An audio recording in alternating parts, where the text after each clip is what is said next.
Councillors, if you're taking your seats, we can call to order. We have quorum. It's bare quorum, which is why you'll see hand sanitizer around. If you leave to wash your hands, we'll lose quorum.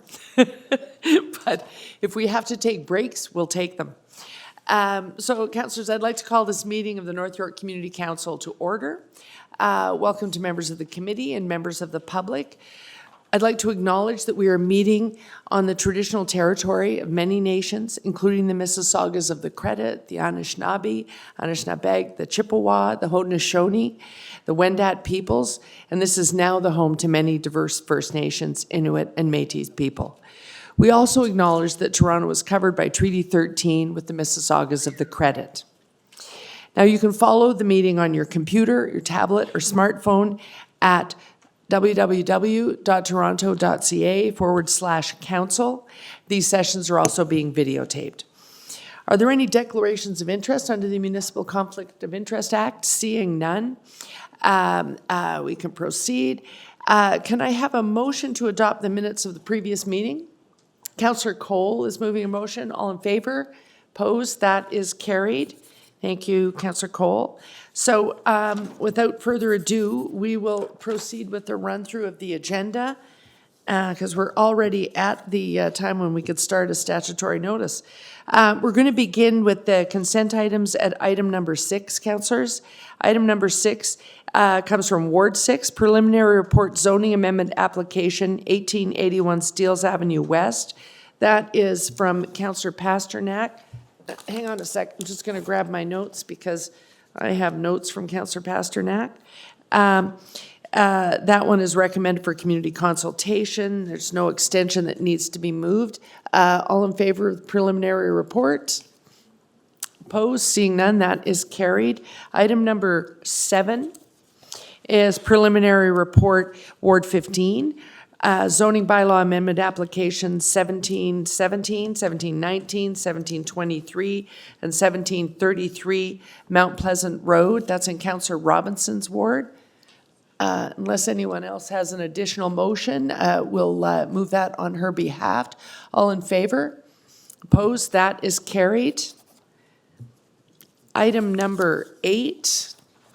Item number 8 is a preliminary report in Ward 18, official plan amendment, application 40, 42, 44, 46, and 48, Hendon Avenue. Councillor Fillion, did you have a motion?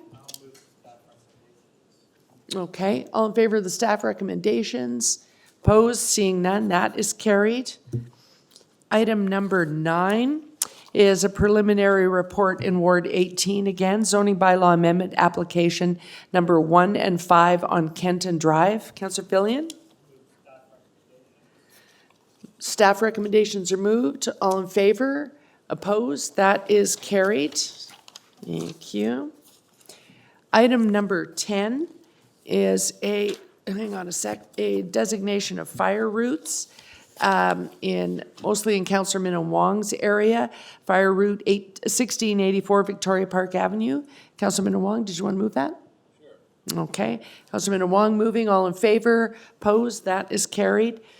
Item number 11, designation of fire routes in Ward 17, which is 3377 to 3379 Bayview Avenue. And I will move that as that's in my local ward of Don Valley North. All in favor? Opposed? That is carried. And we have, where are we here? We are at 12. Item number 12 is in Ward 8, removal of a director from the Market TO District Business Improvement Area Board of Management. Councillor Cole? I'll move that. Okay, staff recommendations. All in favor? Opposed? That is carried. And item number 13 is, sorry. Oh, right. Thank you for jogging me to look at my notes. Item number 13 is in Ward 6, Councillor Pasternak's ward. It's requested traffic calming, George Appleton Way and James Finley Way. Councillor Pasternak has left word that he would like to defer that item to the next meeting, so I'll move the deferral motion on his behalf. All in favor of that motion? Opposed? That is carried. Here we go. And then 14 is Similar to that, 14 is also in Ward 6, turn prohibition, Keel Street and George Appleton Way. Councillor Pasternak has left word he'd like to defer that. Do you want to move that, Councillor Cole? Deferral of 14. Okay, all in favor? Opposed? That is carried. Thank you. And then item number 15. Yes, item number 15 is, where's the title of the item? Also in Ward 6, parking amendments, Torresdale Avenue. Councillor Pasternak has left special instructions because staff recommend approval. So I'll move the staff, or would you like to move? I'll move staff recommendation on item number 15. Thank you, Councillor Cole. All in favor? Opposed? That is carried. Item number 16. Number 16 is an all-way stop control, Glengarry Avenue and Welland Road in Ward 8. Councillor Cole, that's in your ward. I'll move approval of item number 16 for the all-way stop control at Glengarry and Welland Road. Okay, and those are the staff recommendations. All in favor? Opposed? That is carried. Item number 17, also in Ward 8, all-way stop control, Kelso Avenue and Burncrest Drive, Ridley Boulevard. Councillor Cole? I'll move the staff recommendations for item number 17, the all-way stop control, Kelso Avenue and Burncrest Drive, Ridley Boulevard. Okay, all in favor? Opposed? That is carried. Item number 18 is in Ward 15, Councillor Robinson's ward, accessible parking space, Roehampton Avenue. City staff have made recommendations there. We have no special instructions. Councillor Cole, do you want to move Councillor Robinson's I'll move item? approval for item number 18, accessible parking space, Roehampton Avenue in Ward 15 on behalf of Councillor Robinson. Okay, all in favor? Opposed? That is carried. And item number 19 is in Ward 17, which is the ward I represent, parking prohibition on Elkhorn Drive. I'm going to move the staff recommendation. Staff recommend approval of the prohibition. All in favor? Opposed? That is carried. And item number 20. Oh, I thought I had one more in Councillor Pasternak's. It's coming up. That's right. Thank you. Item number 20 is in Ward 18, parking prohibition, Addington Place. Councillor Fillion? Councillor Fillion is moving staff recommendations. All in favor? Opposed? That is carried. Thank you. And then those are, we have some, where's my schedule? I have some timed items.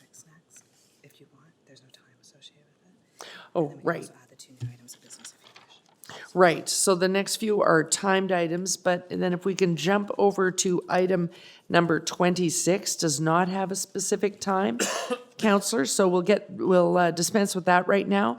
1426 in Ward 6 is a request for zoning bylaw amendment to reallocate Section 37 funds received from the development at 2772, 2778 Keel Street in Councillor Pasternak's ward. And he has left no special instructions. He's in agreement with staff there. All in favor? Opposed? That is carried. And then, councillors, so that we have them on the agenda, let's also add a couple of introduction motions that won't need to be specifically timed, so we'll add them now. A motion is required to introduce these items. The first one is additional item NY 1427, which is a memo submitted by myself in accordance with staff recommendations regarding traffic calming on Ernest Avenue. Motion to introduce. All in favor? Opposed? That is carried. And then another additional item in Ward 8, Councillor Cole's additional item, NY 1428, memo submitted by Councillor Cole regarding the addition of a community safety zone for Avenue Road between Roselawn and Castlefield and St. Clemens and Briar Hill Avenues. Councillor Cole, are you moving introduction? Yes. Okay, all in favor of introduction? Seeing no opposition, that one is introduced, so you'll get those items right away, councillors. Okay. That takes care of all of the consent items. I'll just put in 27 and 28. Okay, so councillors, that brings us to the timed items, and I think we're well past 9:45, so we can begin. This person person's not speaking on this item, so just go with them if the sheet's for you. Yes. I'm just looking to see if she's here. So we're going to start with item number 1, which is an item in my own ward, but I understand I can stay in the chair while we're doing it. Yes, Councilor Wong, on a point of order? I'm just wondering if you can make a public service announcement that when we have planning matters, that the applicant needs to present themselves first, because that's our practice. Fair enough. We had some awkwardness with that last meeting, you're right. So we will begin with that. I think you're right. I think we should get back to that practice. So councillors, the first item is item number 1, final report, official planning amendment and request for directions report on 2600 Don Mills Road. I have a deputant registered from the community, but we're going to go back to the practice. Is the applicant here, and do they wish to make a presentation first?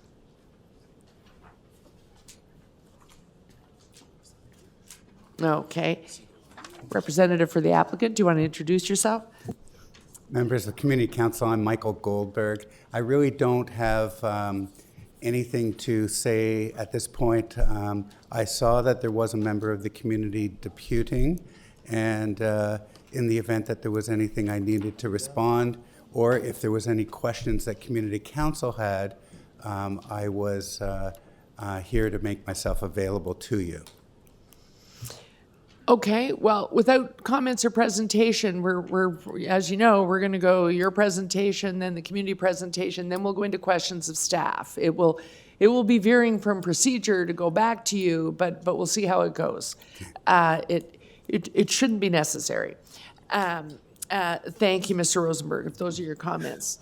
Are there any? Just on a point of order. Yep. The applicant doesn't get to rebut. If they have something to say, they say it now, otherwise they don't. And Otherwise yeah. they don't speak. And I think Mr. Rosenberg is familiar with that procedural pathway. Are there any questions of the applicant before he takes a seat? Seeing none, thank you for your presentation. Okay, the deputant that you see on your green sheet, councillors, couldn't stay. He had to get back to work, but he is being replaced. Dunya Lachovic from 25 Parfield in the same community of Henry Farm will be speaking instead. Good morning, Dunya. How are you? Good morning. Okay, and you'll have 5 minutes. Okay, I will try to be fast. I'm representing the Henry Farm Association Association, and I'm also representing YCC 11, the Henry Heights townhouses. With respect to the application for 2600 Don Mills Road, Henry Farms Association's concerns relate to the matter of traffic signalization. First, let me just say that we are pleased with the overall context plan as concerns the road alignment as well as the proposed public park that is part of this application. We also have no issues with proposed layout of the new buildings in the context of existing 2600 Don Mills Road Tower, the so-called existing Hunter's Lodge. We do have an issue with the access of traffic to and from the site on the eastern flank, example, to and from Don Mills Road. We understand that access into or from the site from Don Mills Road will not be managed by the existing traffic lights just north of Shepherd, which are controlled by the TTC to facilitate TTC vehicles existing from Shepherd Station.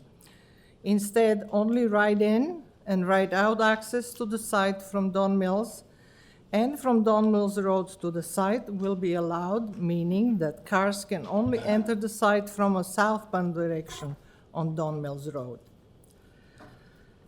and can only leave the site going in southbound direction on Don Mills Road.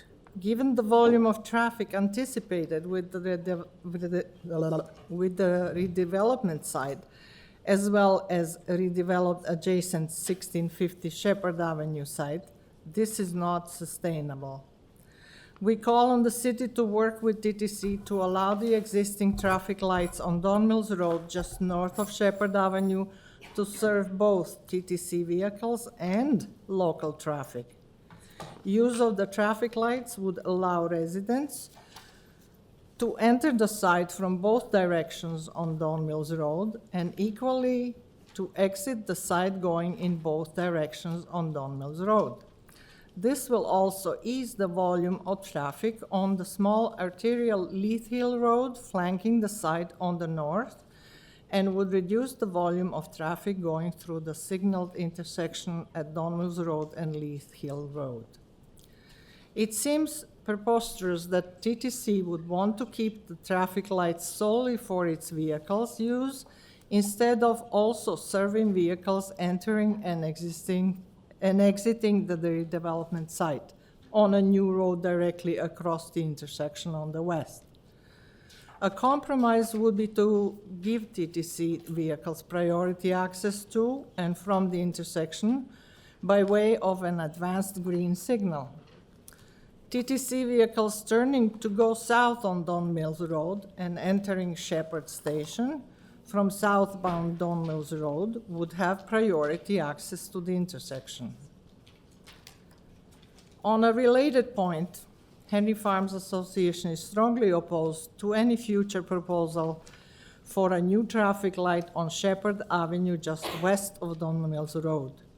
Not only would these lights be on a hill, not easily visible over the hill going westbound on Shepherd Avenue, but they would also be extremely close to the existing signal at Don Mills and Shepherd. Such a signal would be very dangerous and when red could easily result in backed up traffic blocking the intersection of Don Mills and Shepherd. We are happy to note such a light is not included in the city's planning report. Use of the existing traffic lights currently controlled by TTC on Don Mills Road at Shepherd Station should make such a traffic light on Shepherd Avenue unnecessary by allowing full access from Don Mills Road. Finally, just a word about the design of the proposed townhouses and 33-story building behind Hunter's Lodge at 2600 Don Mills Road. Recognizing that Community Council has no purview over design, Henry Farms Association is generally pleased with the proposed exterior design, but we would respectfully encourage the developer to tie the exterior cladding of the proposed building as much as possible to the brown brick of the existing Hunter's Lodge by using brown brick color accents throughout instead of all glass, and glass wall exterior cladding as too often the design of choice in Toronto. We would like to see more integration of design between the new low and high-rise buildings and the existing Hunter's Lodge. If not, when combined with adjacent proposed development at 1650 Shepherd, there will be 4 tall buildings in close proximity to each. Tanya, I'll need you to wrap up pretty quick. You're Okay. over the 5. Yeah. The result would be a mix of exterior styles and colors that with no building conceived in relation to another. I do have a comment on 650 Shepherd. Can I add that? Well, actually, it's probably best that we leave that till we get to that item. Okay. You've put a lot on the table on this item, so I'll just check to see if there are any questions All about right. that. I know it's confusing, but Yes. So, councillors, so we're going to stick with item number 1, the comments on 2600 Don Mills. At this point, are there any questions of the deputant? Seeing none, I just had one myself. So, Donya, you're principally, well, we didn't talk a lot about the height of the building. There's a lot of density being added to the neighborhood Well, here. that's in my- So your comments are a real focus on the traffic concerns, but really they are density related in that Yes. you're concerned about absorbing all of this around that corner. right, about Yeah. the congestion, the traffic congestion that it would create Okay, at those entry points to the development site. Right. So when I speak in my comments later, would it suit the community? I'll just make sure that the councillors know exactly what light I'm talking about, because it's that light between the intersections that could be utilized. yes. So I'll go into detail in that when I make my comments, if that will help, and ask the questions of staff about it. Okay, Yeah. thank you. Okay, thank you. Councillors, I see that in the end, Mr. Mosley was able to come back from the office. So did you want to speak to add anything that might have been missed in time constraint? No, that's fine. It's covered? Okay, thank you. Okay, so seeing no further deputants, councillors, I'm going to move to questions of staff. Do councillors have any questions of staff on this one? I have a couple myself that I just want to ask. And I'm going to time myself because I could go on. Oops. Here we are. Let me just reset it. So I just wanted to ask staff, I've chatted with the applicant about this. We have in the report, this is a building that's going on a site of an existing sort of 60 cement slab apartment building. So we know the energy footprint of those. Those are one of the biggest challenges that the city has in terms of reducing its emissions, are those types of buildings. We're looking for the mandatory Tier 1 green here. Tier 2 green standard would give us a little bit of an improvement without additional cost. Do we have a staff member here that could speak to that? I shouldn't say without additional, but it's not onerous to get from 1 to 2. 3 and 4 are the more onerous measures. Through you, Madam Chair, we don't have anyone here from the environmental group, but the minimum requirement, as you indicated, is the Tier 1 standard. We haven't had discussions with the applicant at this point to see if they're willing to go above and beyond the Tier 1 standards and meet the Tier 2 standard, but it's a discussion we could have as we sort of proceed with this application. Okay. But it was discussed during the back and forth of planner to development, that the green standards were discussed at some point. Yes, they were. Okay. And the residents were asking mostly about the traffic plan. In their deputation, they were asking for consideration to be given. I think it's almost like a sort of convenient accident. The access road that is contemplated to be covered by this particular applicant to help us meet the context plan of putting a road network in here, they'll be required to build the access out to Don Mills Road, which is a right-in, right-out now. What the residents are asking is whether or not we could use what is a convenient mid-block light right now, it looks like, between Leith Hill and Shepherd, that is just used to get buses into the TTC terminal. But as it happens, when you look on the map, it really aligns with where we're putting the right-in, right-out road. Was there any discussion during the application process about taking the opportunity to make that into an intersection so that they could have both right and left access? So through you, Madam Chair, the block plan itself does not have any public streets. It's a 3.8 hectare site. It's collectively with all the parcels. It's a very large parcel. Mm-hmm. The road network that's been proposed provides access to Leith Hill, Don Mills, and Shepherd Avenue. So it provides a comprehensive network for the block. What was reviewed was looking at sort of the configuration of the roads and having them sort of as straight as possible and direct as possible. There is a light is proposed along Shepherd and Leith Hill, which would give residents from this block access to a signalized intersection. There was some discussions had with TTC about that alignment. TTC is concerned that any connection of that intersection would cause delays in their bus routes and the timing of the buses leaving the Don Mills station. However, having said that, also, there is a building and a parking structure below grade in any configuration. The street is not actually aligned with that intersection, the TTC intersection across the street. So the road would have to curve kind of awkwardly, go north in front of the building. In proximity to the building, there's also an underground parking structure there, so we couldn't get a street unencumbered, it would appear, in that location. Oh, okay, so they did look at it, but that was a problem. So then my only other question is about the procedure. Because what we have before us is, it is a final report.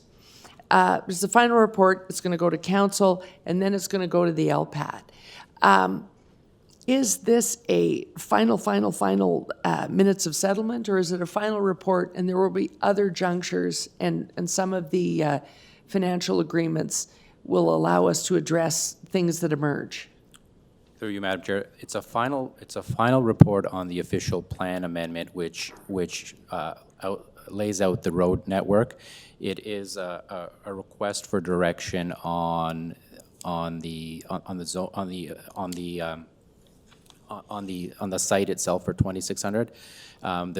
The bills will be withheld. The order will be withheld pending finalization of the bills, the Section 37, and details that are also tied to 1650 Shepherd Avenue. So the two are tied together. So there is still an opportunity. And additionally, one of the deputants did raise the issue about sort of the design of the building. So there still is a site plan application. There's an opportunity to take this to design review panel as well. Right, so the issue of making sure that with this much density around the Don Mills subway station, we can address design so that this many buildings in proximity do relate one to the other. Yes, we could take this to design review panel as this being on a major transit station intersection. Okay. Thank you. Those are my questions. Thank you, councillors, for that indulgence. Are there any speakers to the item? Seeing none, I have some brief motions to add, one a technical from staff, and one addresses the Tier 2 issue that I've spoken with the applicant about. If you want to put them up on the screen. The North York Community Council, this is the technical amendment. First is motion 1. City Council adopt the staff recommendations in the report being amended to read as follows, and it's simply correcting a typo having to do with the square meterage in the park. As you can see the strikeout of 1221 square meters to make it 1222. And motion number 2 is that City Council direct that the following matters are also to be secured in the Section 37 as matters required to support the development of the lands, including that the owner construct and maintain the development of the site in accordance with Tier 2 performance measures of the Toronto Green Standard, and will be encouraged to make any effort to achieve Toronto Green Standard Tier 3 or higher where appropriate. I'm bumping it up, councillors, as I flagged in my question. This is an owner intensifying their own site, and on their site is an old standard green building. We don't have the immediate legislative levers to demand that we absolutely green all of those buildings right now. But they are a particular challenge to us in meeting targets, the 60 cement slab building.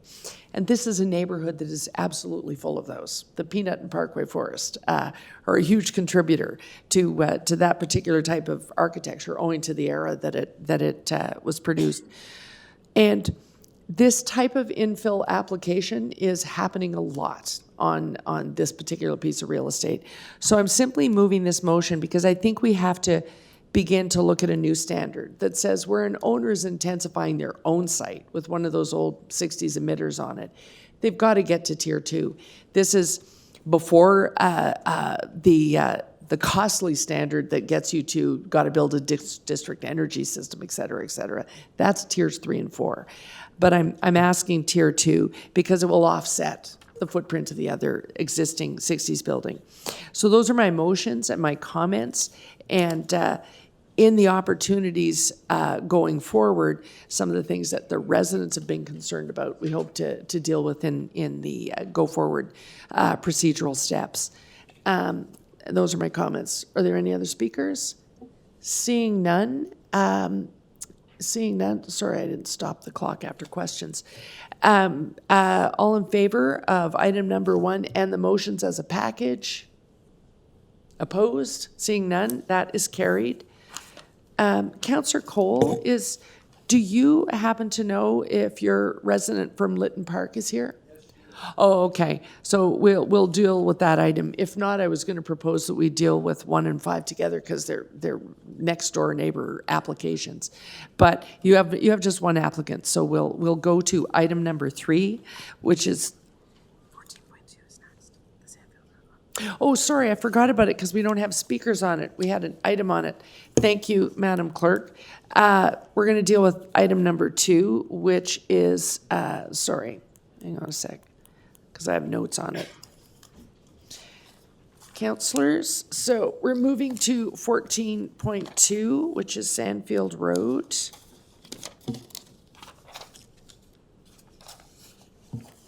There we are. Ward 15, refusal report, official plan amendment, and zoning bylaw application, number 2, Sandfield Road. And do we have any additional instructions from Councillor Robinson? Seeing none, councillors, staff are looking for support to their refusal. Does anybody want to move that on behalf of Councillor Robinson? Deputy Mayor Minnan-Wong, did you want to move that for her? Okay, you're now in the minutes then. Sorry, Councillor Cole. Unfortunately, we have. Oh, okay. You're staying in the room. Unfortunately, we have bare quorum, and you can't really touch anybody out there anyway. Okay, so the application, the City Council refused the application. All in favor? Councillor Minnan-Wong has moved the refusal. All in favor? Opposed? That is carried. Okay. Now we're on your item, Councillor Cole. Item number 3, which is final report, official plan amendment and zoning amendment for 2490 to 2514 Yonge Street, 10 to 12 Castlefield Avenue, and portions of 20 Castlefield and 5 to 67 Duplex Avenue. Councillors, there is a related matter that we had last month is on its way to council, and the legal matter. I've been advised that we have to stick to the planning report that is before us today, is the best course of action. That being said, we'll hear from first, does the applicant wish to make presentation?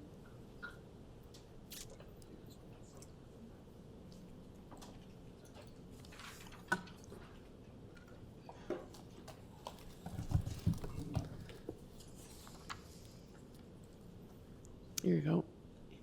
And if you'd like to introduce yourself as part of your presentation. Yes, good morning, Madam Chair, and good morning, members of Community Council.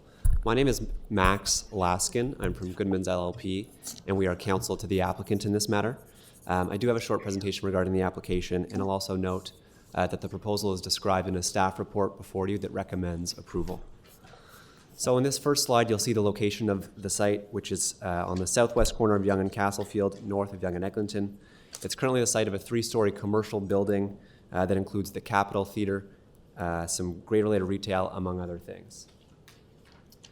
It's on a designated avenue under map 2 of the official plan, and also designated mixed-use areas for the majority of the site. There's a portion at the rear that is currently designated neighborhoods. Although the application was filed before OPA 405 and the Yonge-Eglinton secondary plan was adopted, it does fall within the boundaries of that plan. As you can see in the map here, it's within area C2, which is the Yonge Street North Village, and the height range provided for an OPO 405 in this area is 8 to 15 stories. The proposal before you is for 14 stories, which falls within that range, notwithstanding that there are many other buildings existing in the immediate area that are much higher, including a 32-story building on Erskine. Oh, thank you. Extensive consultation was conducted on this application. 3 meetings were held with the community and stakeholders before the application was even submitted. And then in September of 2019, after revisions to the proposal were made, a further meeting was held with the community to discuss those revisions.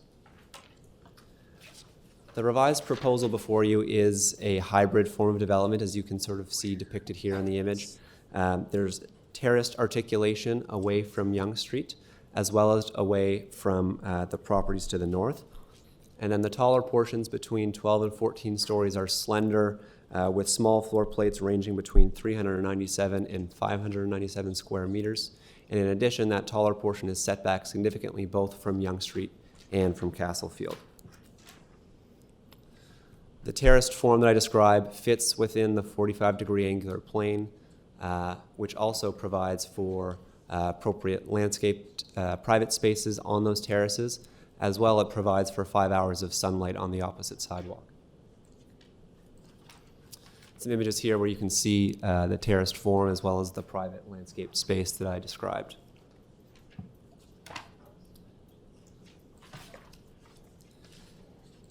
The proposal also conserves the key heritage attributes of the existing heritage building on the site. The fine-grained rhythm of retail space at grade will be maintained, preserving the village feel of this portion of Yonge Street. And the Capitol Theater facade, marquee, and canopy will all be conserved. The heritage strategy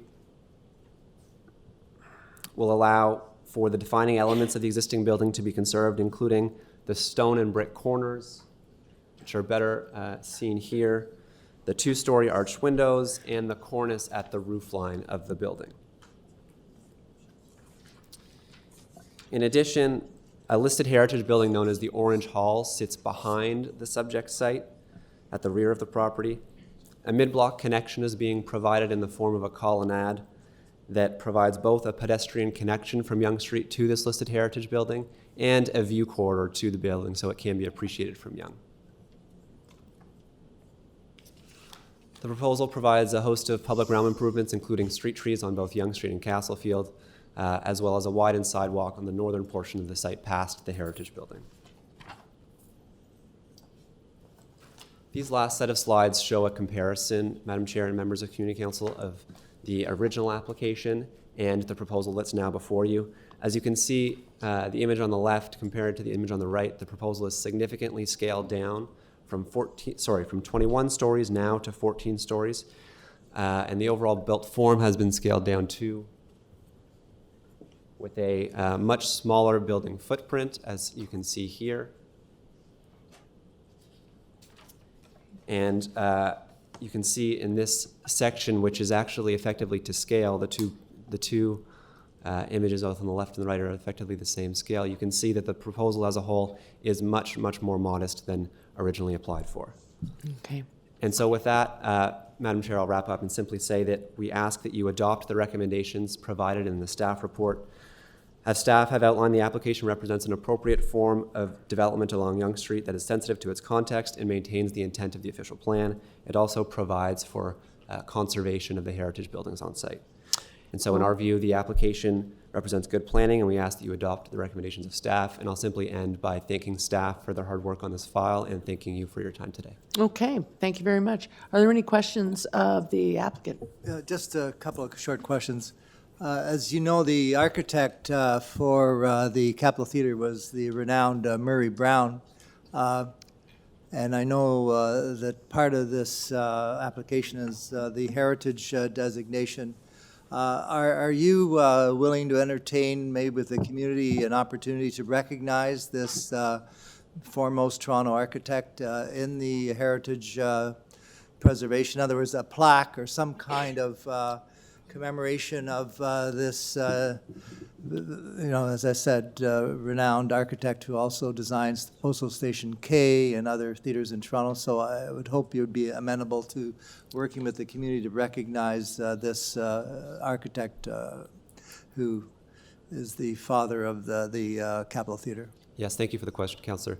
Interpretive elements will be incorporated into the heritage strategy already, and my client is more than happy to take you up on that suggestion and include interpretation and commemoration of the architect in that approach as well. Yes, and if you could put up, I'll just really refer to this just for clarification again. So the original application was on the left part of the screen, right, which had the application, the bill form went all the way to Duplex Avenue, right? Correct. So the application before us is now much more of a narrow footprint that does not go that far. It only goes to where the parking lot, which now exists there, it only goes to that point there by the parking lot gate, I guess. That's correct, Councillor. Yes, and the original application was for how many stories? 21. And this one is for 14. Correct. Okay, thank you. Okay, are there any other questions of the applicant? Seeing none, thank you very much. We have a deputy from the community, Maureen Capral, from Lytton Park Residents Association.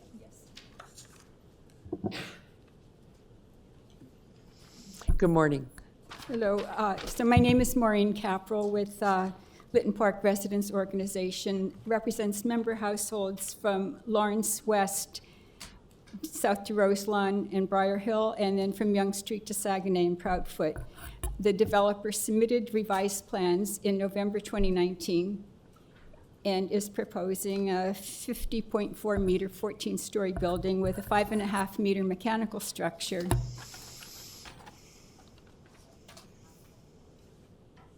So that's the Yonge Street side of the proposed development. It retains the historic facade, although little depth, of the Capitol Theater. And the building has a nice 45-degree angle away from Yonge Street and fits with the scale of Yonge Street.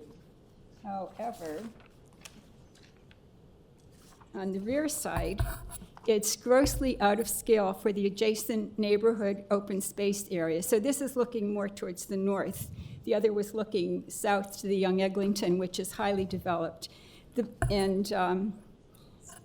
It's excessive in height for a mid-block area of Yonge Street. An amendment to the city plan is required to have the designation of the western portion of the site changed from neighborhoods to mixed-use areas. And the rear setback is only 2.8 meters from the park, or Green P, and it should be at least 7.5 meters. The height of the building should be properly angled from the Green Pea Park area. Instead, it's basically a 14-plus story building with no angular planes. And it also looms very close to two sides. You can see the small little Orange Hall, First North Toronto School there. So amendments to the city bylaw are also required to permit the proposed height and density. And then one of these community consultation meetings held in September 2019, people brought up some of these issues. They're in the city's report. The height would set a precedent for Yonge Street going north up to Lawrence Ave. That's one of the major concerns, is having a precedent with a building like that all the way up Yonge Street. And also the redesignation of lands from neighborhood to mixed use could impact on blocks deeper within the neighborhood. And also at the community meeting, it was brought up that the proposal should comply with the council-approved Midtown in Focus document. And then there's also the problem of social structure. The schools are already over capacity. The city's report recommends the developer give a cash contribution of $1.5 million towards parks and library improvements, but given the market value of homes in this area, that seems rather like a pittance. So go back to this. Okay. So the proposed height is much higher than the Midtown in Focus parameters. They were carefully, meticulously developed by city planners over years of consultation with many, many community stakeholders, unanimously approved by City Council and then arbitrarily changed by the provincial government. People in Toronto are increasingly frustrated and becoming angry with the provincial government for destroying years of city planning that provided a template for development that respects people who live and work in our city. And that's all I have to say.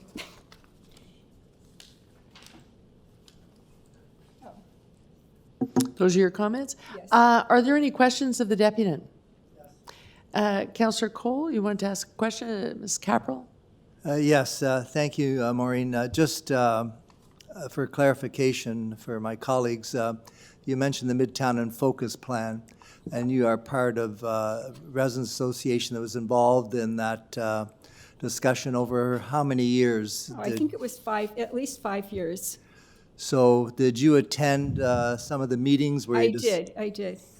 And so I guess your comment is basically that 5 years of community input was basically disregarded when OPA 405 was introduced by the provincial government just over this last year, right? Yes, correct. So in those original community consultations, the plan was to essentially, I think, allow for 6 to 8 stories, I think, in that site. Approximately. Mid-rise. Yes. So then, as you mentioned, then the change came about with the 15. with the province basically bringing in its own amendments that throughout 195 recommendations from the Midtown and Focus Plan, and then essentially allowed the applicant to go up to 15 stories, right? Right. In terms of I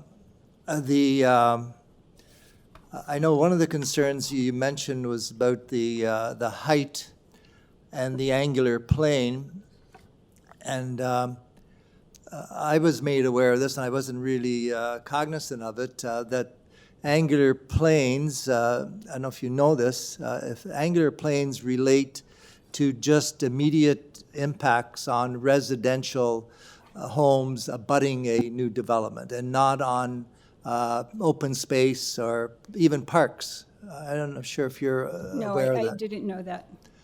Yeah, well, I'll ask planning to clarify that, because I asked the same question, is why is the angular plane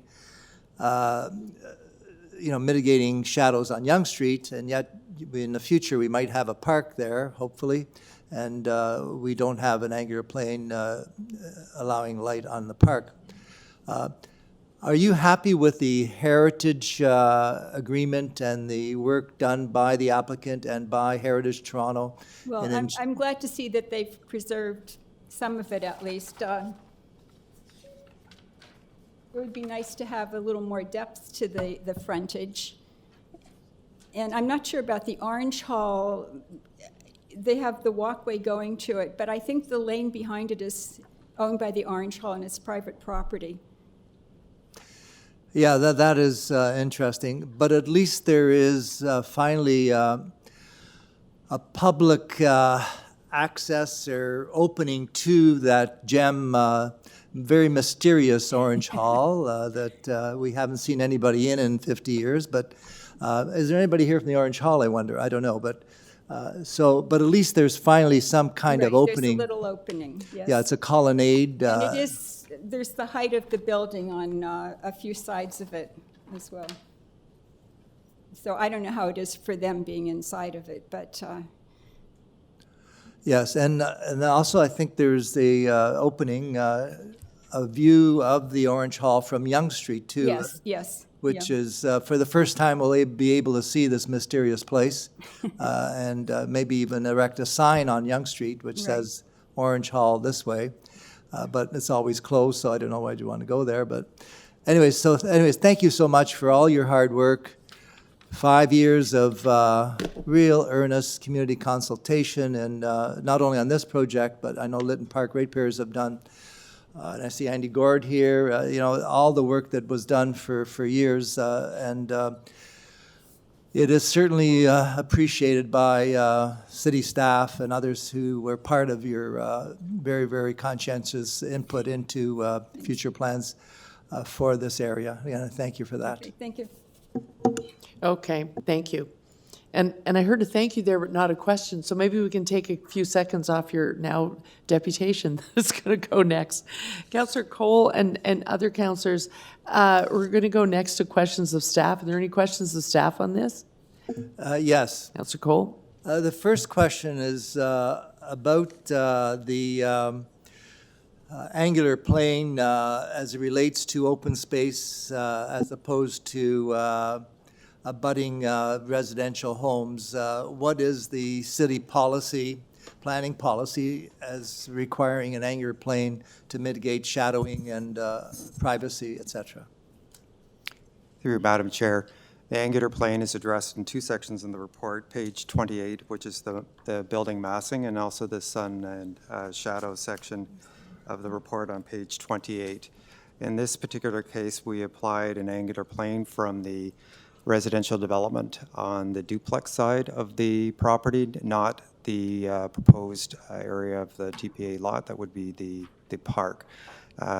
Running through the shadow plans, there is limited impact of the 14-story building on the proposed park area between 1018 and 1218.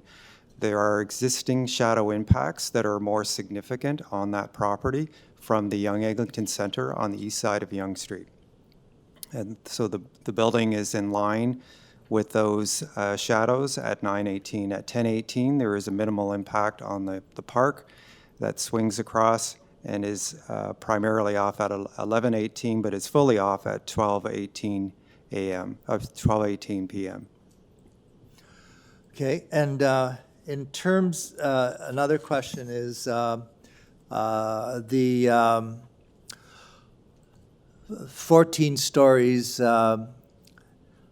under the new OPA 405 that was the change from the Midtown and Focus proposed official plan amendment.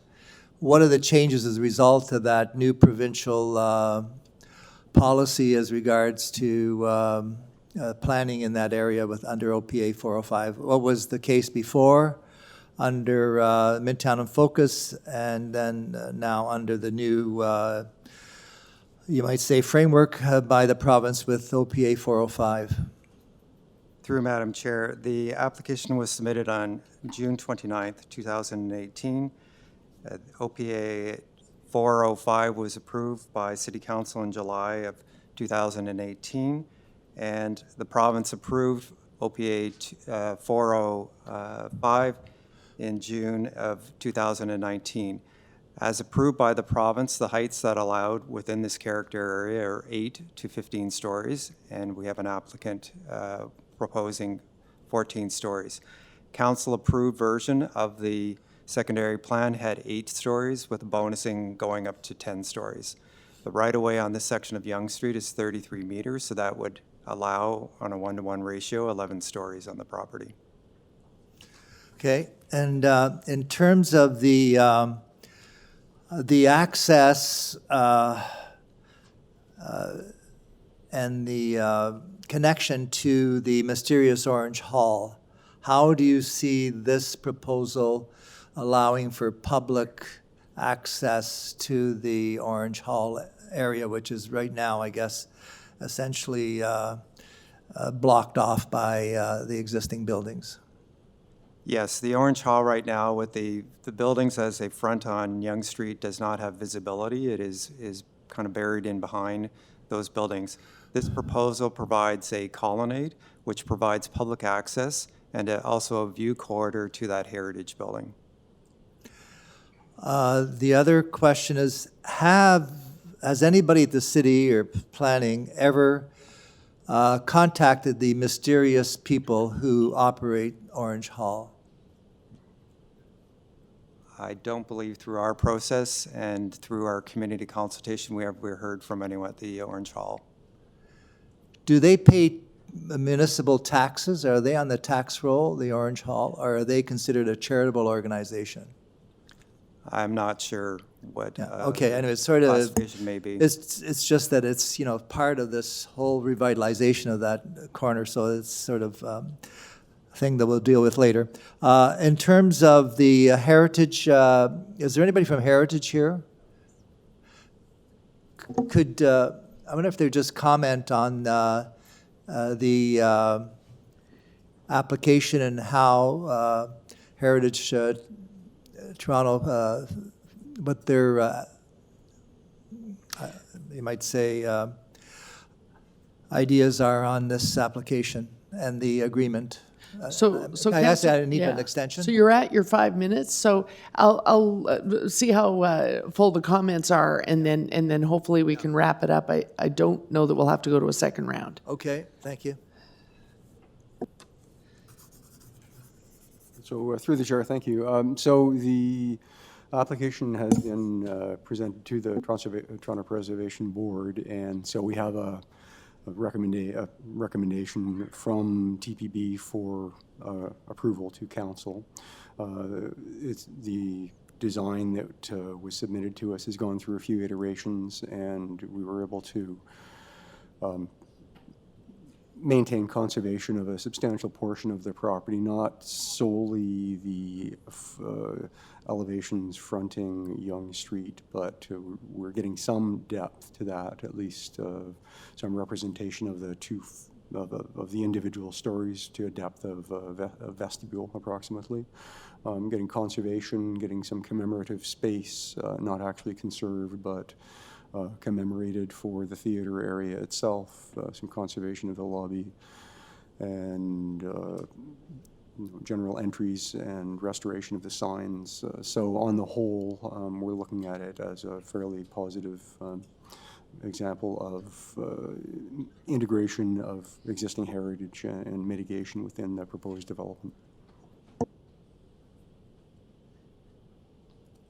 Okay, Councillor Cole, does that cover it for you? Yes. It was informative. Thank you for asking for that little presentation. Are there any other questions of staff on this item? I just have one myself, if I could. I'll clock myself. Both the applicant or both the resident, I should say, and the local council are concerned about what Midtown Focus means. I actually have similar concerns about the Shepherd Avenue secondary plan. So I understand that we now do have the bulk of the regulations that we were waiting for in Bill 108 are in, and we have a better idea of where we stand. Does Midtown in Focus get amended in any way, or we simply start to have to look at both our plan and then look at the new plan, which really throws it all into question? Do we continue to sort of dual consider them? OPA 405 is in force.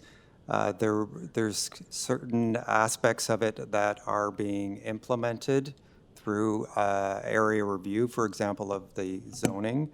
There's also the major transit station area report that's coming forward in March.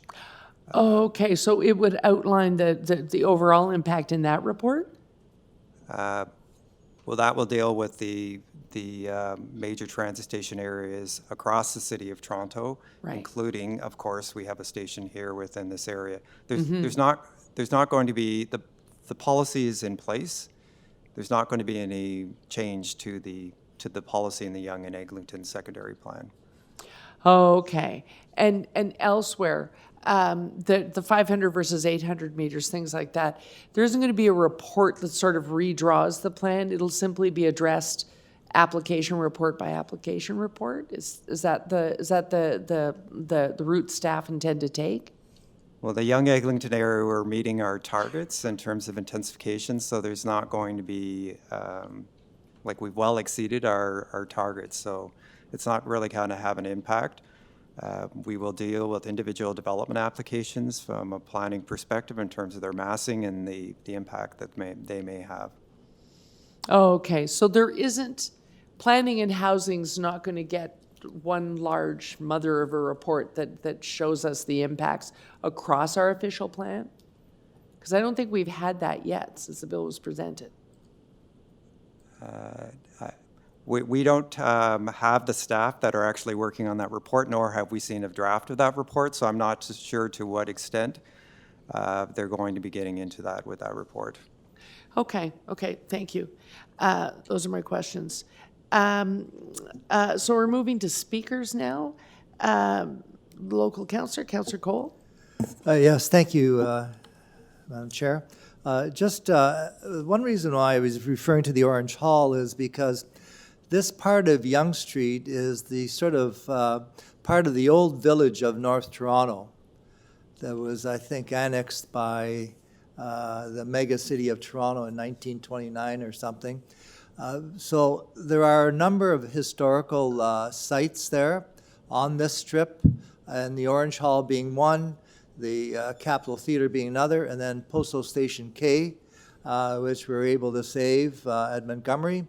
And also there's another important historical site there, and that is the present Ann Johnson Health Station, which was the old jail and was, as part of a fire hall. So therefore, one of the reasons why I asked about the heritage aspects of this is because I think the community wants to preserve and protect that kind of continuity. So in this application, there has been a lot of effort by the applicant and Heritage Toronto and planning staff to ensure the heritage preservation of this old theatre, which was built by one of Toronto's iconic architects, Murray Brown. So that is one thing I think the community is happy to see, that there is an attention to heritage preservation. The frustration, as heard by the deputant from Lytton Park Ratepayers, is that there was robust community consultation for up to 5 years on this secondary plan called Midtown in Focus, and this site was part of that, and the community had thought they'd come to some agreement with the city that there would be a mid-rise application here on this site, and with the potential park in the back. But then, as you know, last June, I think it was, all this was out the window, and the province overruled Midtown in Focus, which affected not only our side of Yonge Street, but the other side. And so there was new parameters allowing greater density, greater height, which we were told by the province that we weren't building enough, we weren't building fast enough, high enough, massing enough at Yonge and Eglinton. And as our planner, Al Brzezowski, said, we have met our targets at Yonge and Eglinton, and have we ever met them? So if you're just trying to take a walk or see if you can see the sun one day at Yonge and Eglinton, you'll see what I'm talking about. So that's why there's a sensitivity here to this project, because it's in the context of everything that's been going on in the Yonge Eglinton area, where, and on the other side, there's the 65 stories just went up, and there's another applicant who is now going to committee of adjustment. I think they got 39 stories, now they want 45 at committee of adjustment. So it's never enough. But I think that this application is a very reasonable, I think it's a suitable application. The renderings, the heritage preservation, the quality that planning staff has attended to, I think is quite acceptable, and it is trying to make a challenging situation into one that is an opportunity for the future. And I think it's going to be a vibrant addition to the neighborhood, despite the challenges the whole neighborhood has. And the other thing is that the original application would have been quite a massive footprint all the way west to a duplex. Now it is no longer there. It is a much more contained footprint and by the applicant. So I think that all in all, it is something that is supportable, and that hopefully in the future we will work with the applicant and the site plan process to ensure that all the detailed site plan mechanics, et cetera, are adhered to for the benefit of the community and for the benefit of traffic interchange and all the other pedestrian access, pedestrian safety issues, which are very, very important in that area. And I know that in just the last thing in closing, I know that in the report, staff talks about the construction safety plan. I just hope that in future, we also put a link to the construction safety hub coordinator. Any application in that area should also be included as part of the mandate of the construction safety coordinator, Sean McGee, I think it is. So that is important because all these construction sites I'm become, going to need you to wrap up. yeah, all these construction sites become quite precarious at times because of the cumulative effect of the Eglinton Crosstown and all the other buildings that are going up. So I'm supportive, and I urge people to support the staff recommendation. Okay, thank you. And you haven't moved any additional motions, so what's before us is just the staff recommendations. Councillor Fillion, did you wish to speak? Just 15 seconds. I think Sure. Councillor Cole's done a really good job on this under very difficult circumstances because of what the province basically imposed. I'd like to be recorded in the negative, nothing to do with Councillor Cole's good work, just I have other reasons for not supporting this application. Okay, so we'll take a recorded vote on the item then. Item number 3, staff recommendations on a recorded vote. All in favor? That is Councillor Cole, Deputy Mayor Minnan Wong, Councillor Carroll. Opposed? Councillor Fillion. Okay, that is carried. Thank you. Okay. And our next item is, Councillor Cole, is the heritage item accompanying, and you've already had a presentation on it. Item number 4 is alterations to heritage alterations to heritage property at 2490 and 2506 Yonge Street. Intention to designate 2490 and 2506 Yonge Street. Councillor Cole, you've already had a presentation from Heritage. Did you want to make any comments on this item on its way through? No, I just want to again reiterate what I did already, that this is one piece of remaining heritage strip that we have left on Yonge Street, because other than this, you can go from Steeles all the way down to the lake, and there's very little left.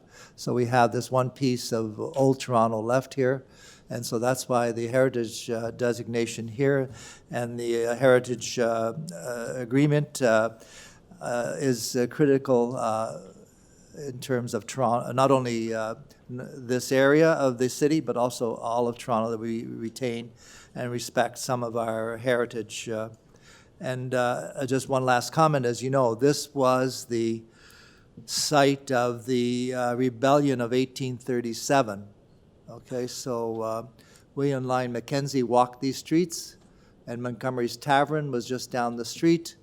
And so I encourage you to visit these last vestiges of Toronto if you get a chance to come visit North Toronto, the old village of North Toronto. Thank you. Thank you.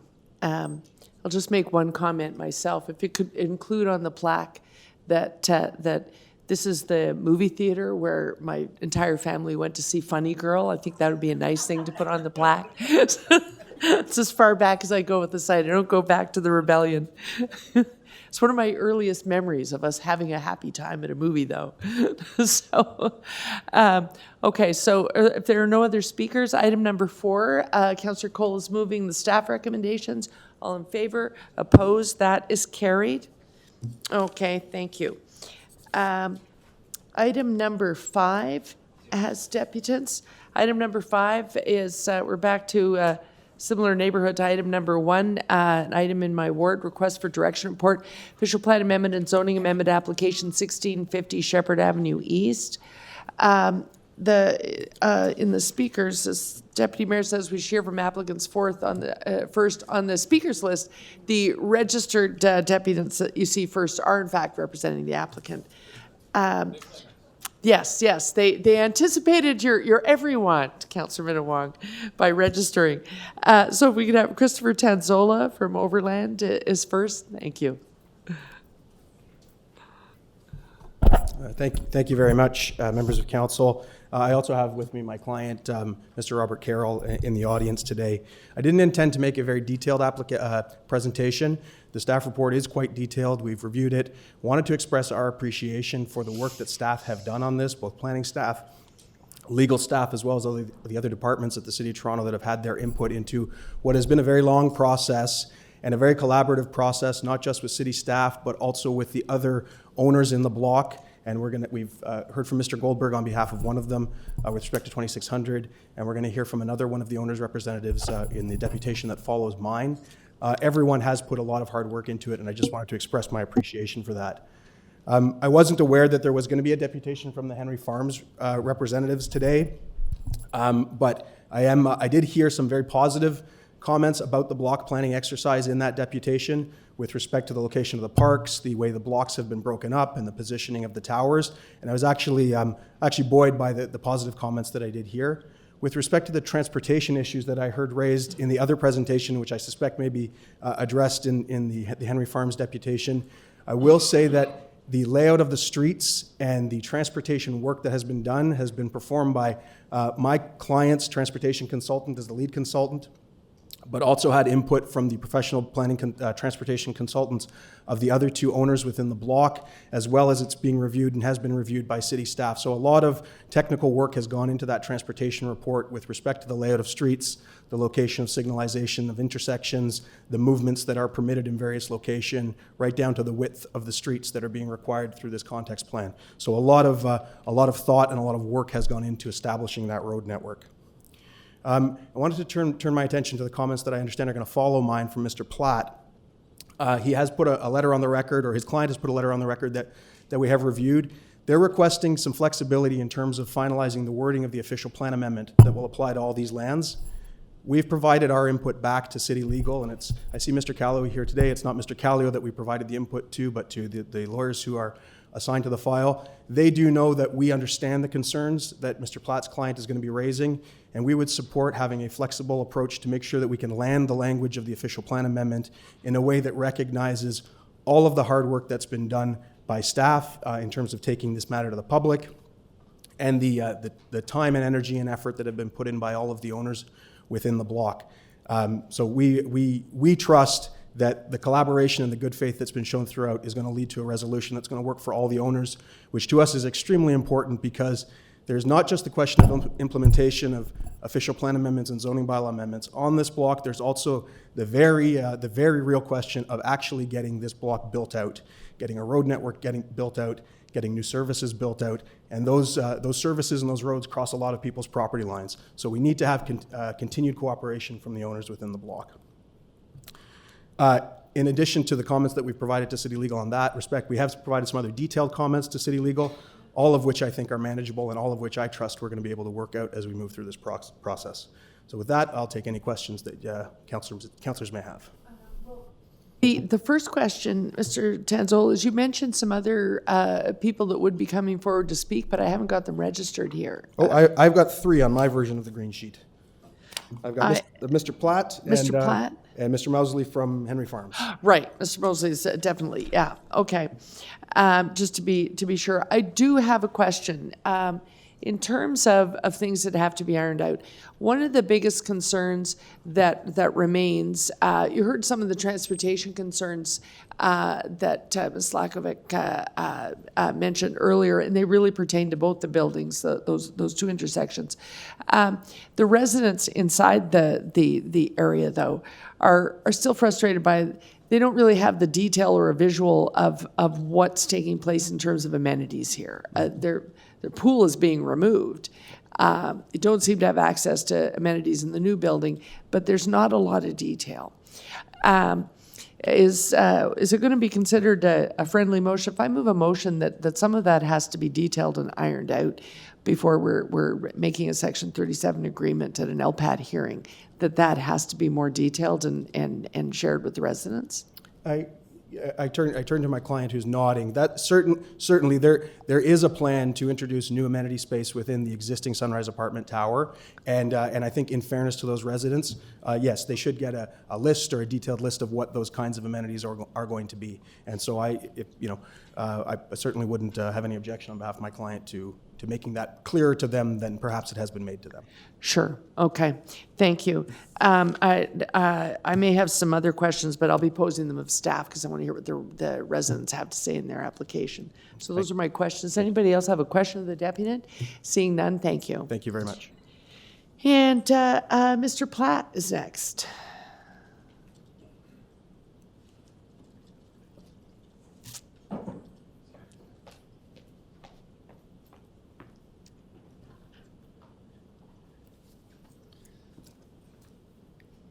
Good morning.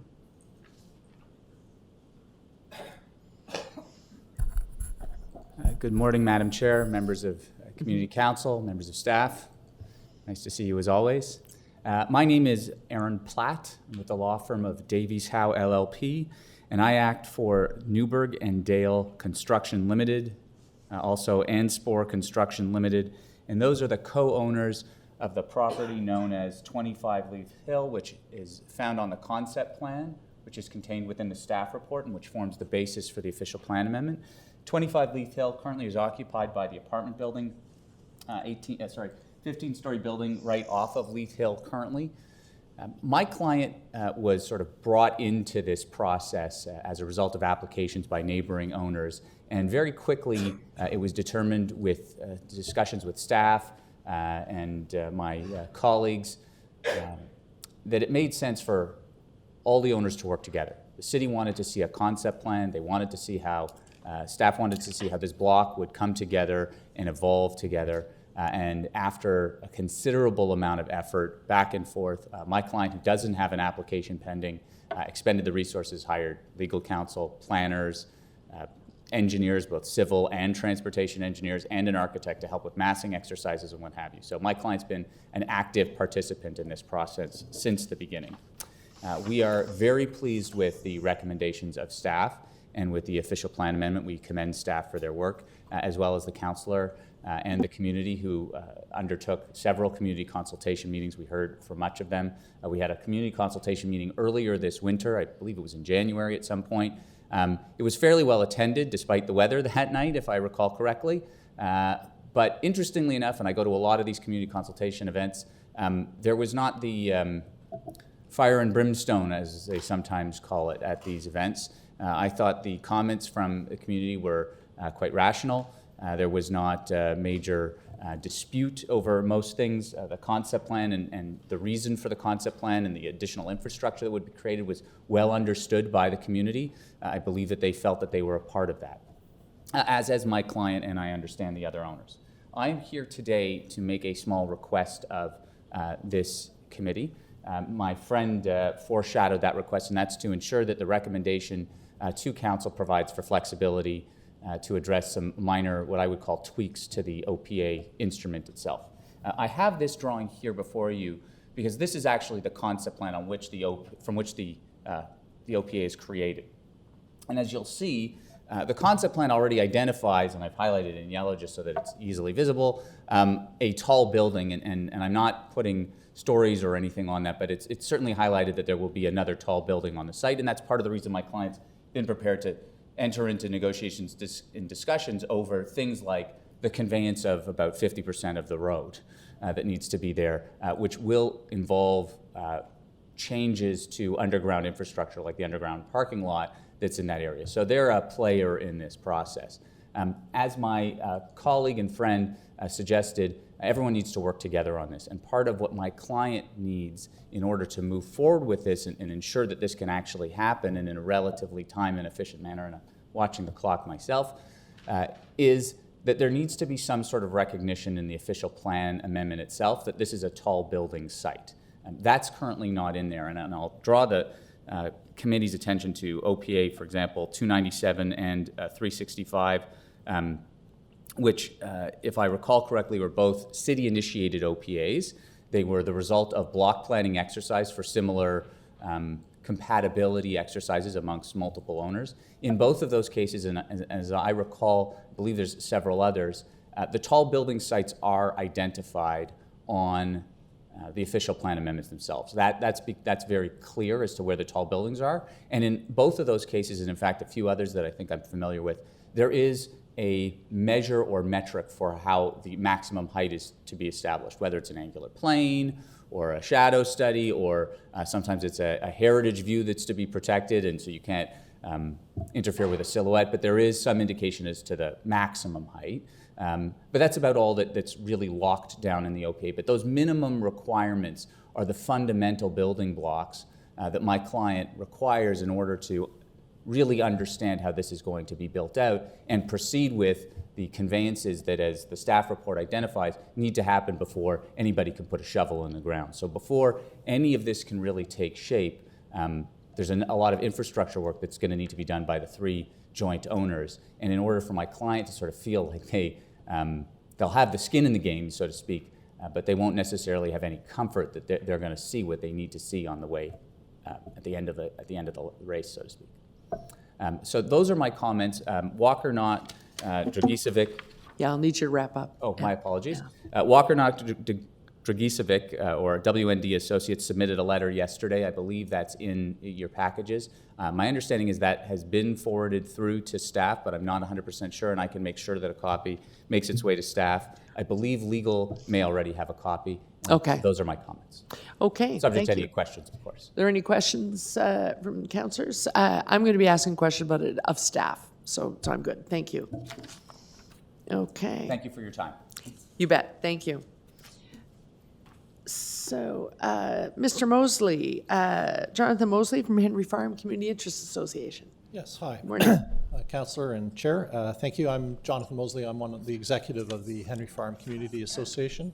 And as Dunya Lakovic indicated, we're located on the south side of Shepherd, just west of Don Mills Road. So we have a direct interest in what's happening to the general context plan in the area. I'm going to be very brief, just 3 comments on the proposal for 1650 Shepherd Avenue. The first has to do with density, and we have, as indicated, not huge issues with density in the area generally, but we do think that the density, the FSI for the recommended building of 31 stories at 3.99 is very excessive for the area, especially compared to even the large buildings on the southeast corner of Don Mills and Shepherd, kitty corner to this development. Even those are not at 3.99 density, and compared to the one at 2600 Shepherd, which is only 1.96 density FSI. We think that the density proposed for this building is particularly excessive, and at 31 stories, even reduced from 35, which was the original application, even at 31 floors, looms very large over the building that's only 15 stories, only 25 meters in front of it. So we do have concerns about that. We would ask that the applicant revisit some of the density proposed. Again, we don't have any objections to higher density, but we do think the 3.99 FSI is quite high. The second comment is kind of incidental. It's about the dryer fans of the neighboring car wash. If anybody who's walked along there when the car wash is operating, that fan is extremely loud. And we noted that the 3-story townhomes are going to be built immediately adjacent to the car wash, and particularly the fan that operates there from 8 o'clock till 10 o'clock at night. That will certainly be an issue that no doubt councillor will hear about from residents who move in there, that there's a fan noise, and that noise is very loud. So we wanted to draw that attention to the applicant and to the members of the community council. It's just something that the planners needs to be something that needs to be considered. The third has to do with what my fellow executive member Dunya mentioned, is about the overall plan and the integration of buildings on the site. With the third proposed building, we'll have a unique opportunity now to integrate the new buildings with the old. And one of the things that we're very concerned about is that there will be in close proximity 6 buildings of various different styles, colors, looks. We would respectfully ask the applicants to work together to try to integrate all of the buildings together as much as possible. And that includes particularly the brick accents that we hope will be used on the buildings, that they match the buildings that are there in existence. So we talked about brown brick for the Hunter's Lodge. The building behind that should have brick accents that are brown. The one behind 1650 should have white, yellow brick accents. And the future building behind Leith Hill would like to see that accented in a similar way. They can have different colors, but we would like to see the design to be very similar, if not almost the same, in the sense of the materials and the look of the buildings. That's something that's very important to us, and I know the council doesn't have much to say on design particularly, as is the zoning and OPA application, but we would respectfully ask the applicants to look at that. And we'd be happy to work with them on that, just to improve the way that the area looks. Those are my major comments, and happy to take any questions, of course. Thank you. Okay, thank you, Mr. Mosley. Are there any questions? First of all, are there any questions from other councillors? Seeing none, if I can just ask a question, because the noise from the car wash, the gas station is actually a part of the whole context plan here. But you bring that up. I can't actually recall if there's even any kind of fencing or noise attenuation for the community for the car wash now. There is a wooden fence between the existing parking lot that will now be built on by the townhouses and the gas station. And the gas station, the dryer is very, very close to the property line at that point. Yeah. Very close. Okay, thank you for bringing that to our attention. Okay, thank you. If there are, I think there are no other deputants, and that is the last. Are there any questions of staff from other councillors? Yes. Councillor Minnan-Wong.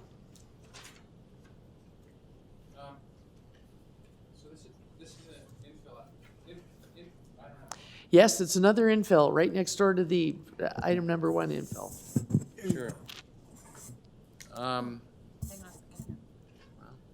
Oh. Did you?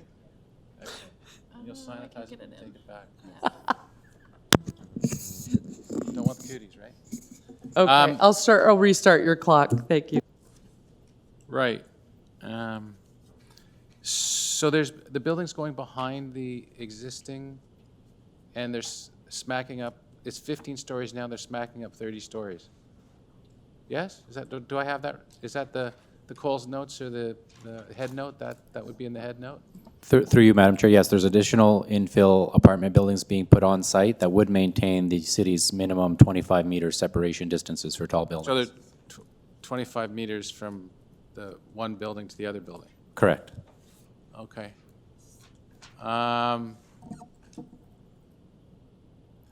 Is this is this seen as be a tower in the park application?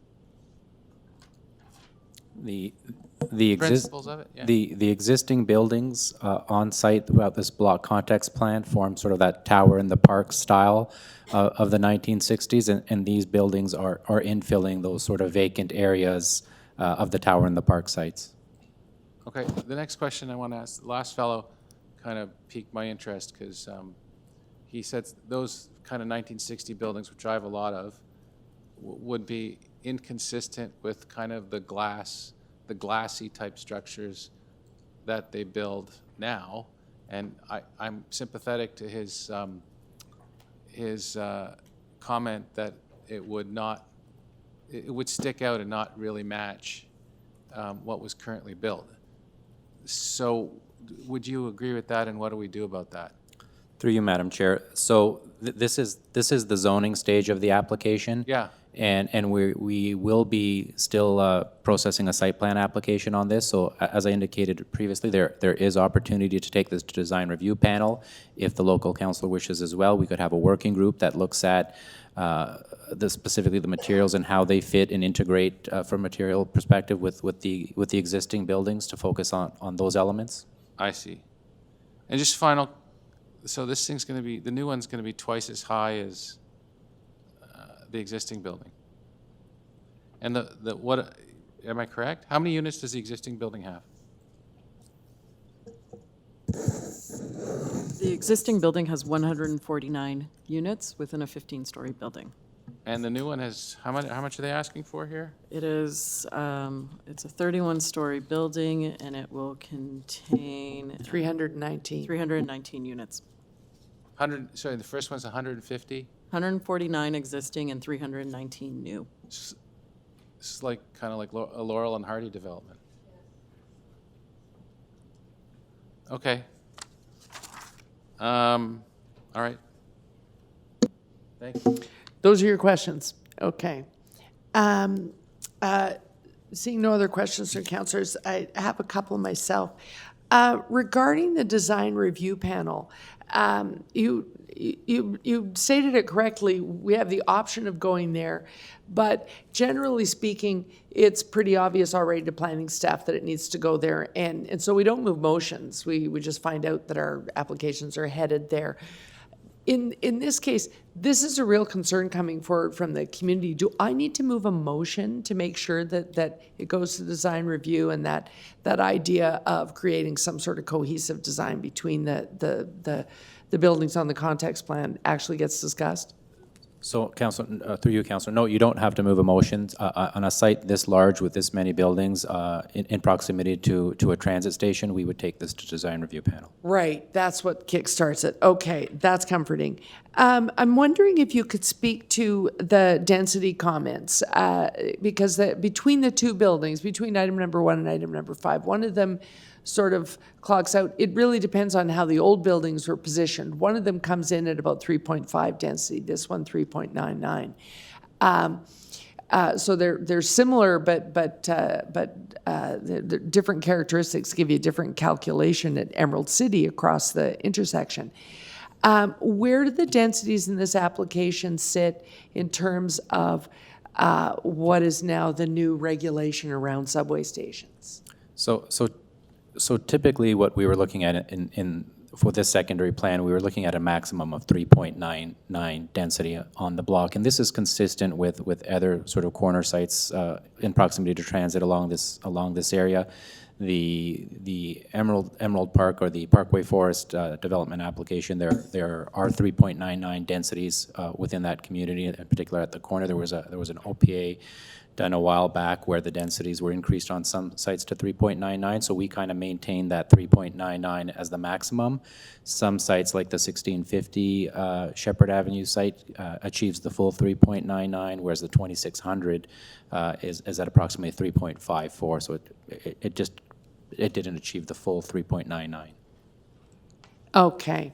And then lastly, last question is about a conversation that started, we had this morning as early as just before the meeting started, and then I discussed with you. There is a great deal of detail in here about the amenities that will be usable, amenities in 1650 Shepherd Avenue East that will be improved and in fact built where they don't exist now in the existing building. Also amenities in the new building. But the design, the relationship is a bit vague, and it's different than what happened in item number 1, 2600.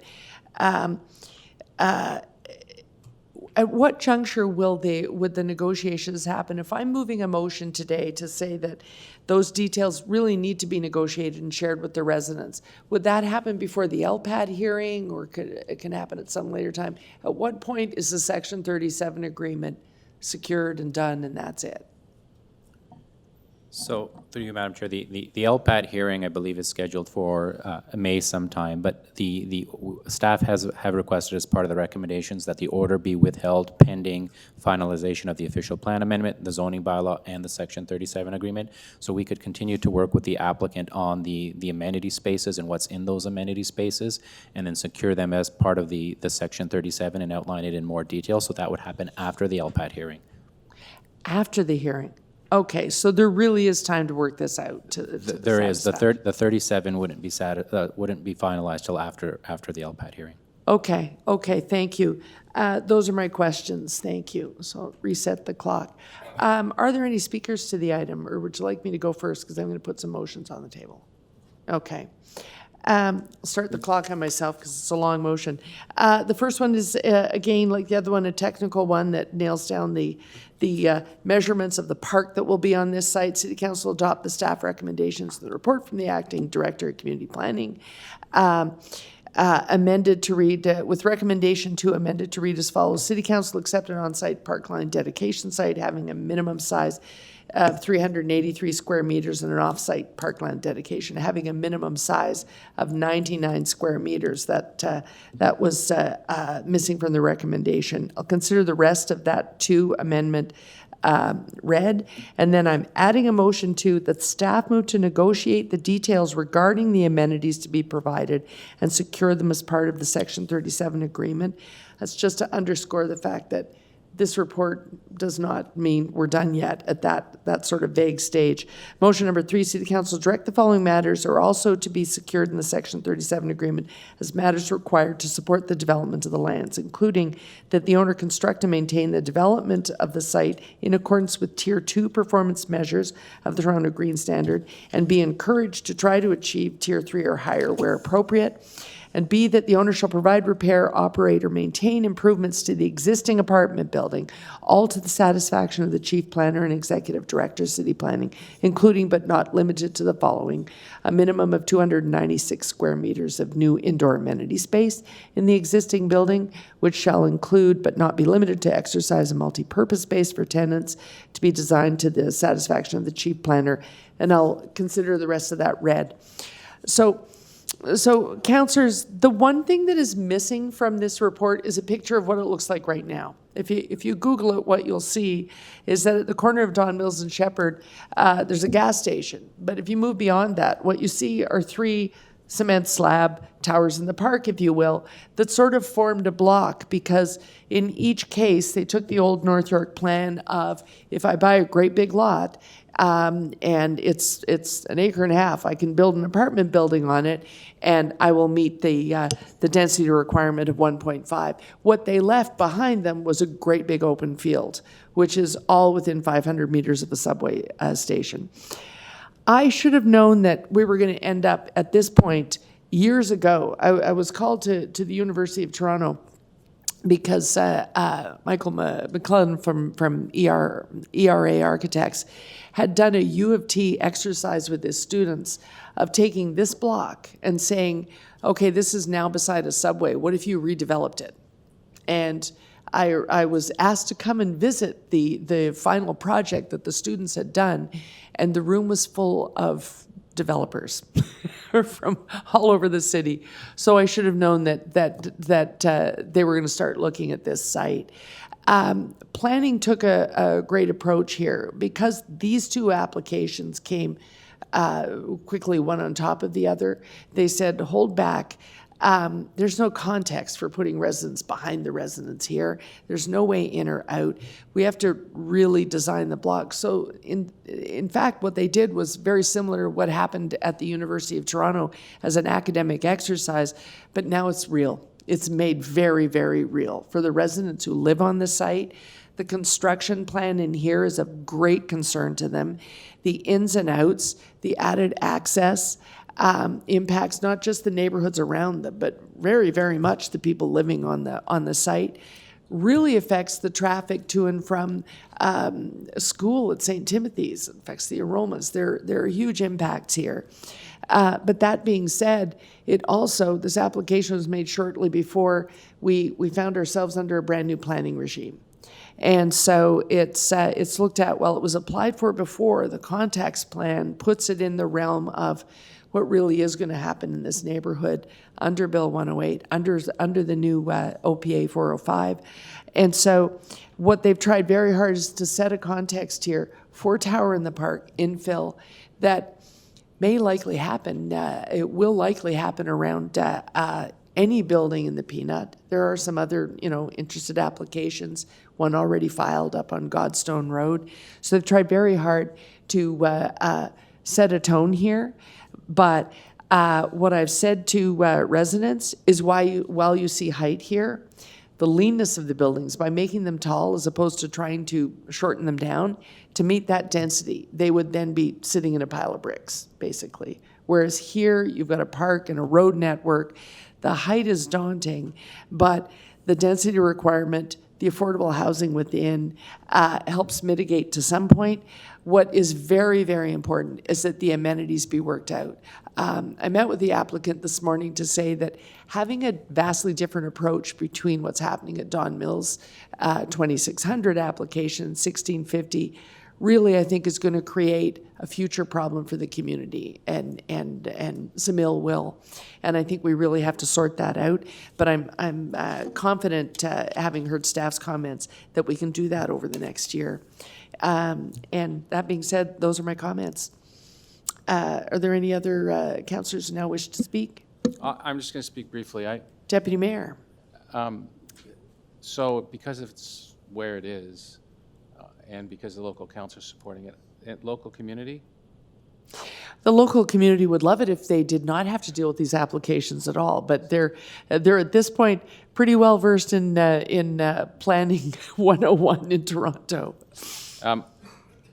I will say I have been suspicious of the tower in the park from its very beginnings. In fact, I was one of the few members of council when it was approved, when David Miller was mayor, who opposed tower in the park for this very reason. Oh, you mean tower renewal, I think. The tower renewal, yeah.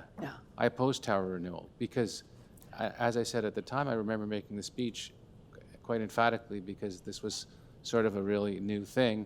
I said it was a Trojan horse for developers to build more condos. And here we are. What is it? A Trojan horse for developers to come in and build more condos. And I don't think the residents are supporting of that. And I think for your ward and my ward, we're particularly susceptible to that because towers in the parks, we have a lot of them. Condos and apartment buildings are all across, are in a lot of places in our wards. And I ask those questions because in my ward, where there aren't subway stations, these tower in the park applications are coming in, and I look at them very negatively with a jaundiced eye. Mm-hmm. And so this, I think, it can be distinguishable on the facts because it is so close to the Shepherd subway. But if it weren't, I would be voting against this application. Thank you. Are there any other speakers? Oh, Councillor Cole. Just Councillor Menamong just twigged my interest here because I've got a similar application in Dufferin and Lawrence where there's, I think, a 28-story tower and they want to build 2 more towers in the open space. So I think maybe as councillors, we should perhaps ask in future for a report on this to see what the cumulative effect of all these applications are going to be and the impact on our green space and everything from traffic to impact on local services. So I'm not going to move something here, but I think that's something we should explore going forward. So there's no specific motion, but certainly I think it's time we maybe revisited that. I take your comments. If that was a motion, it would be a motion to planning and housing because you'd be talking about in general across the city. Yes. Okay. Yeah, thank you. Yeah. Okay. Thank you, Councillor Cole. Okay. Seeing no more speakers, you have the staff recommendations before us. But can we take my motion and the staff recommendations as a package, if that's amenable? All in favor? Opposed? Seeing none, that is carried. Thank you. Okay. Okay, councillors, now we are skipping ahead to the rest of the timed items. We're well past the time, so we can barrel on through. Item number 21, councillors, is residential demolition in Ward 8 at 188 Fairholme Avenue. That is in Councillor Cole's area. Oh. I'm touching the board. Yes, I'm trying to save you from yourself. Please stop touching anyone in the audience and come back because we're on your item.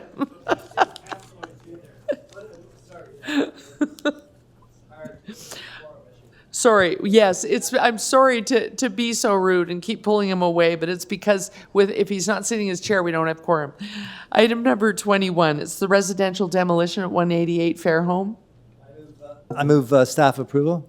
Oh, okay. Staff recommendations are on the table. Councillor Cole is moving. All in favor? Opposed? That is carried.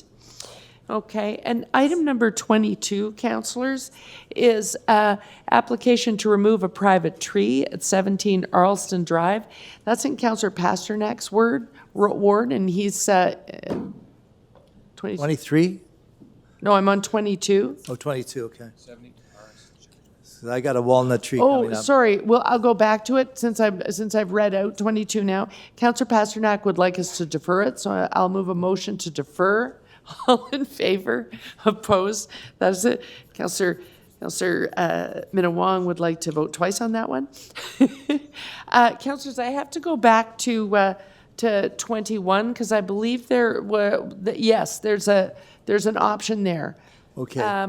180 Fairholme staff recommended refusal, but there also is the option if approving with conditions, et cetera, et cetera. I'll What move is your specific Number recommendation? 2, approve the application to demolish the single-family dwellings without any conditions. Does that satisfy? Okay, yeah, we'll just display it. Do you want me to go through the formal, we did vote, so shall I go through the reopening? Okay.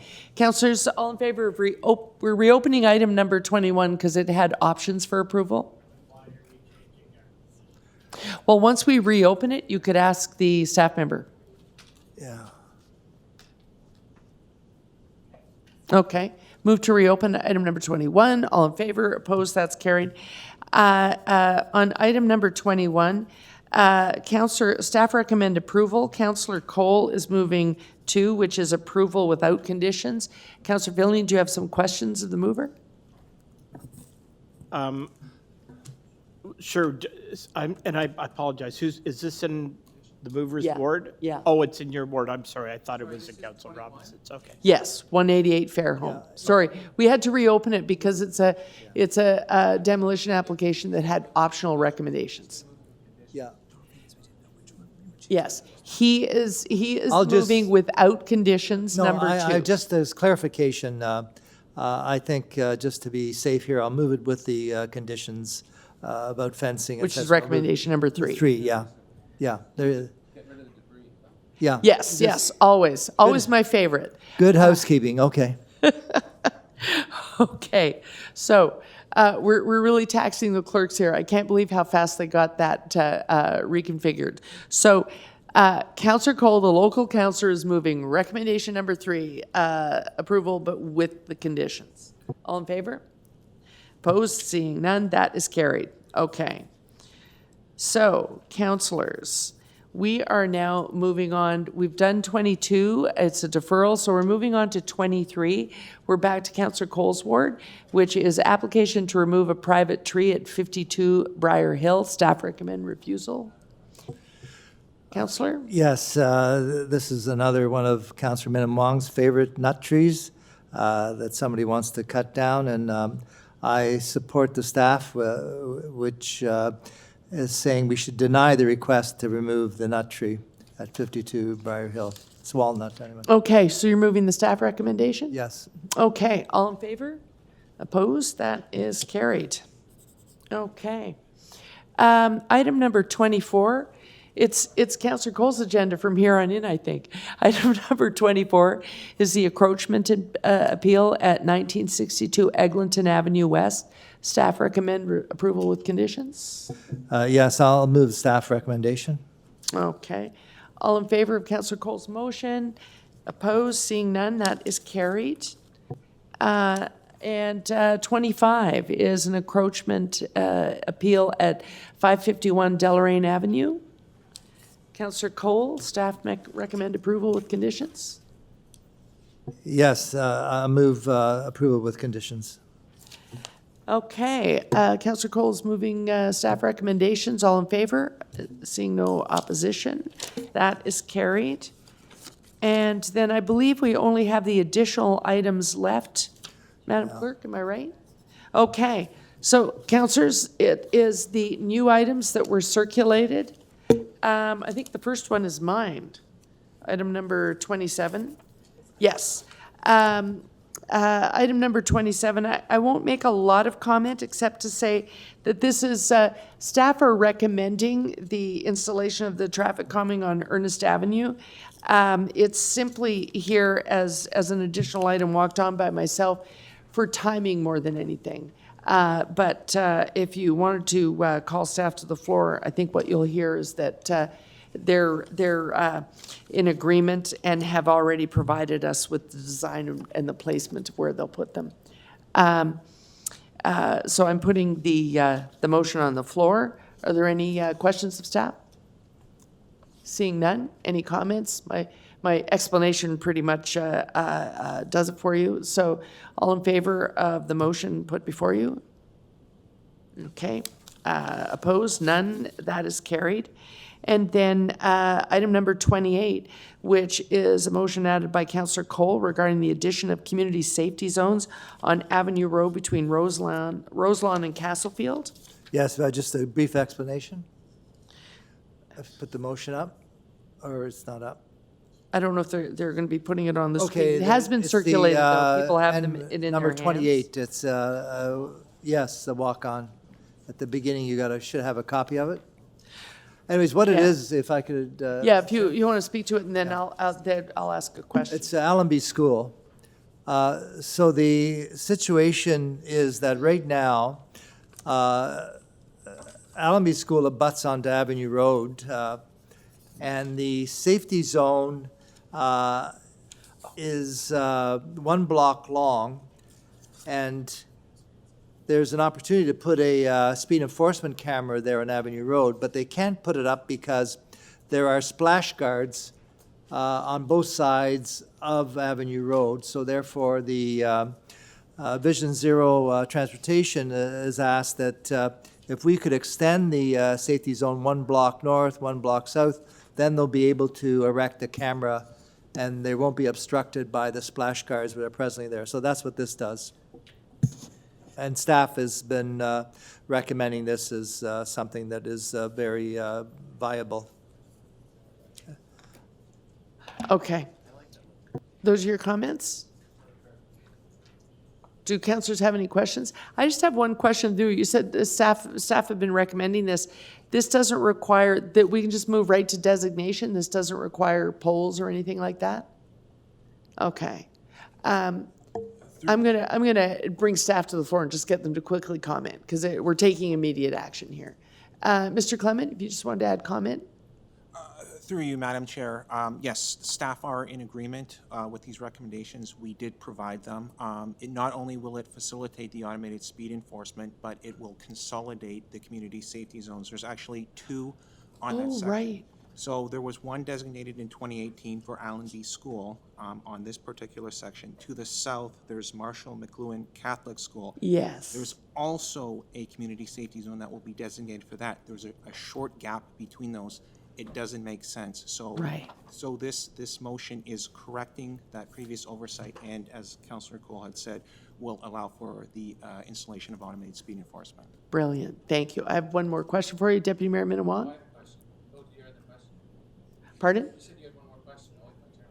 No. Those are my questions. Yeah. What's the speed there during, what's the speed? 40 now. 40. And what, did you do a speed count? We have done speed studies, which was part of, the data-driven approach we're using to determine where the automated speed enforcement will go. And? It does rank high. What does that mean? Well, what are they, show me, what are the numbers? I'm sorry, I don't have the specific numbers. I'd like to know what, before you do put in we usually get a chart back, with the numbers. We do. I think that, I think Councillor Cole has a consulting contract with the Transportation Department because he knows. Yeah, it's not. If I could just clarify. Okay, which takes us, now we're entirely outside the realm of procedure. We're just trying to get along here. No, it's just, what it is that there was a pilot project which had speed enforcement technology there right on Avenue Road. and the speeds recorded were, you know, it's like the Indianapolis Speedway. I mean, the numbers and the speed up to, we clocked somebody at 120 in a 40 or whatever. They're quite robust. Yeah, would that be like during school hours, or that would be at like 2 o'clock in the morning? Okay, so is that a question of the mover or a question of Yeah, staff? Because we're I'm sort of having a just saying conversation now. That like, it's not possible to go 120 kilometers an hour on any street in the city when kids, like you put in a community safety zone because it's near a school. The proposition behind that is because there are kids around. Now, if you're saying that they're going like 120 kilometers an hour, then to be relevant to me, it would have to be when the kids are, you know, either going into school or coming out of school. Staff would love to. So it's possible that staff maybe just want to restate for you that this is actually a consolidation of two zones that are already there. They might want to go over that again. Through you, Madam Chair, yes, I'm sorry, Deputy Mayor, I don't have the specific numbers, what the average 85th operating speeds are. I do know that they were deemed excessive, so the specifics, I cannot provide that. But as the Chair has stated, this will consolidate two existing. Okay, fair enough. Okay. Okay. If there are no more questions, then I think we can take it to a vote. All in favor? Opposed? That is carried. Oh, did you want to be, is that opposed, Councilman you Wong? didn't give me a chance to speak. The only thing I would say to that Oh, sorry. is, I mean, these community safety zones, they shouldn't be taken lightly because they double they double the fines. Right, but I have taken the vote. I know, I'm just. Yeah. Okay. Okay, I think we were rushing that because there is quite a bit of history there. So, councillors, that brings us to the end of the agenda. Councillor Fillion, you have a motion to introduce and enact certain bills? That the North York Community Council pass and declare as bylaws bills 250 and 258 prepared for the March 12th, 2020 meeting 14 of the Community Council. All in favor? Opposed? That is carried. And Councillor Deputy Mayor Min Wong, you have a motion to introduce and enact the confirming bill? Sure. The North York Community Council passes and declares a bylaw confirmatory bill to confirm the legislative proceedings of the North York Community Council acting under delegated authority at meeting 14 on March the 12th, 2020. Okay, all in favor? Opposed? That is carried. And we unapologetically, TYCC, we adjourn at 11:37. Thank you. No, I'm not apologizing to Toronto East York.